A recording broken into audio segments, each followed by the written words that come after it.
Okay guys, a couple hours later, so I have the basic bed in. No major crises so far. The only thing that threw me a little bit in terms of sequence was fitting the motor and this limit switch and routing these wires, because the wires have to go between the motor and these shafts, and the plugs are too big to fit.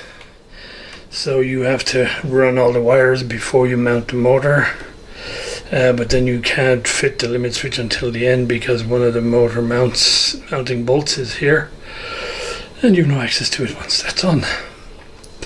But apart from that, I think it's a case of so far so good.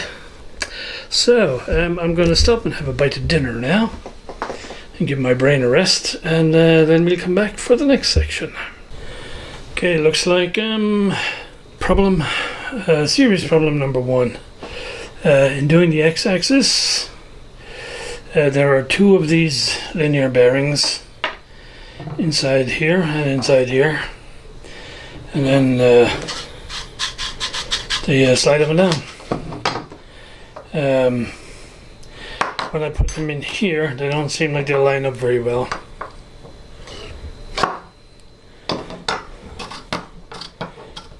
And so you can hear sort of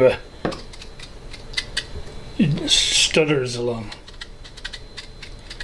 and it's way stiffer than this one over here, which is nice and free. So I'm not sure what the problem here is. Either the bearings are being held too tightly or they're out of alignment, although I noticed it was tight like this even when I put the first bearing in on its own.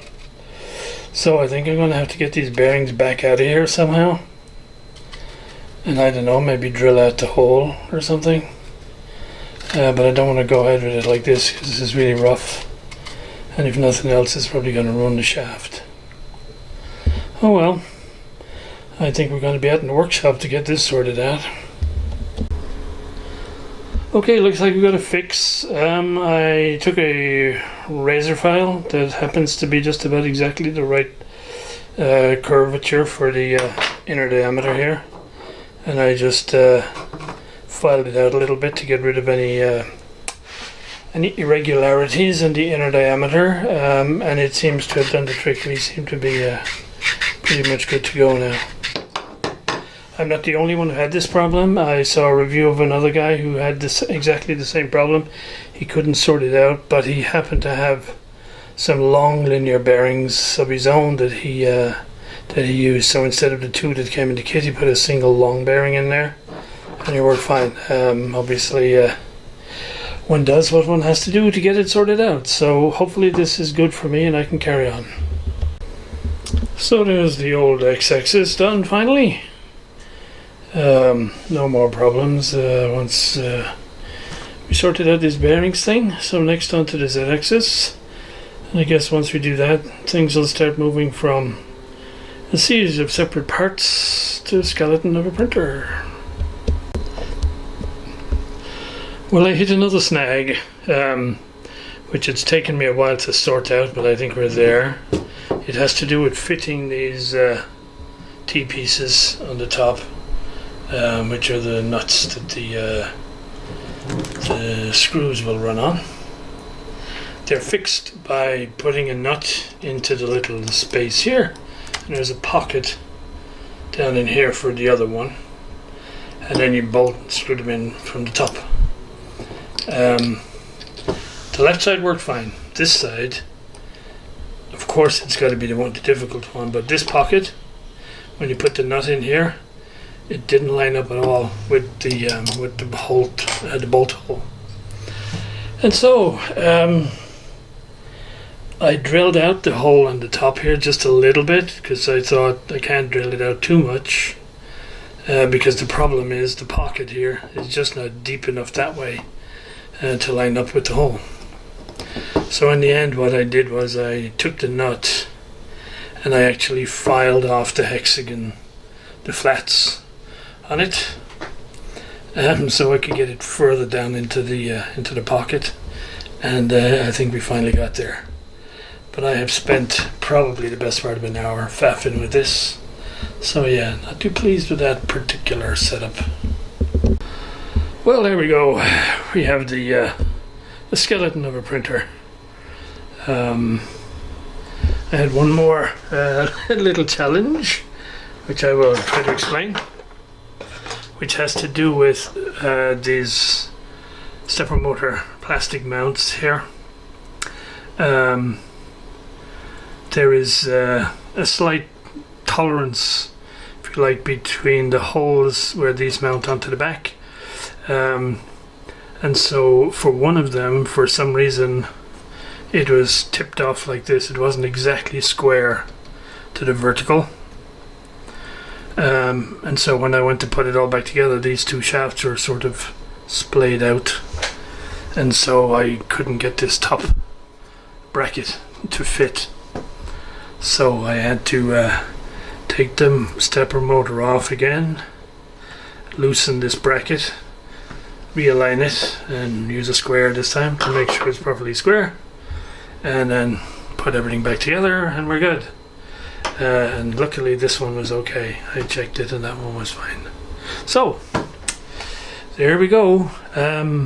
I would say at this point, given, if you like, the build quality of the pieces that I've been working with, I don't think you could make this successfully if all you had is the tools that they provide you, since I needed files and, and all sorts of things to remove the debris from some of those 3D build components.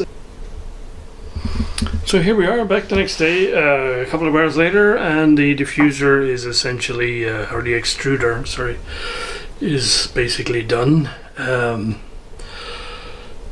think there's a lot of confusion on this one because on the actual online manual you can actually comment on it, and so at the different stages you'll find different comments, maybe 6 or 8 or 10, but this particular phase of the project had 67 comments, so there's a lot of confusion. Anyway, the only challenge I had is this left mounting bolt here.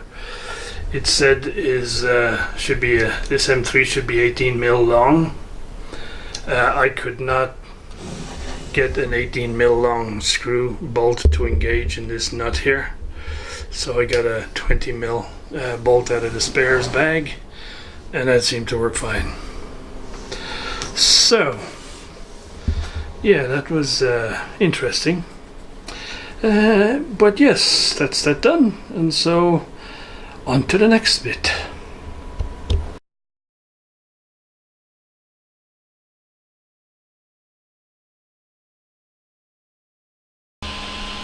Alright guys, so it's pretty much done. At least it's powered up and working. I have to calibrate everything at this point. I didn't break up the video into any more chunks. I kind of got stuck into it and so forgot, really. Not the easiest thing in the world to build, that's for sure. I think at one stage there it seemed like every screw and bolt I had to fit in was going to fight me, so it took somewhat longer than I thought. But yeah, I think we got there in the end. I made one nasty mistake, which was really just me working on it too late at night, and I should learn by now not to do that. But I plugged the hotbed and the head. I got those two mixed up when I plugged them into the controller, and when I came to do the test where I fired up the bed for the first time to heat it, it blew a fuse in the controller. Fortunately, that's all that happened. I found the problem, changed the fuse, and we seem to be fine. Didn't do any permanent harm. So at this point I will get stuck into calibrating it and just, you know, doing some dummy prints to make sure it's basically working. And then I probably won't do too much more with this for a while, because I have no great interest in printing little trinkets and things that you find up on the web. I want to do things like printing missing knobs for my radios and stuff like that, which means I need to learn all the CAD stuff about how you create the images before you print them. So that's probably going to take a while, and once I got that under my belt, then I'll come back and show it doing something useful as opposed to just printing trinkets. Anyway guys, that's it. That's my experience in building this kit at this point. Probably on reflection, if somebody had, if I'd known, if you like, the little challenges with lining up nuts and bolts and things I was going to experience, I probably would have paid the $200 and bought it made, built and tested. So there you go. More to come at some point on this little project a bit later.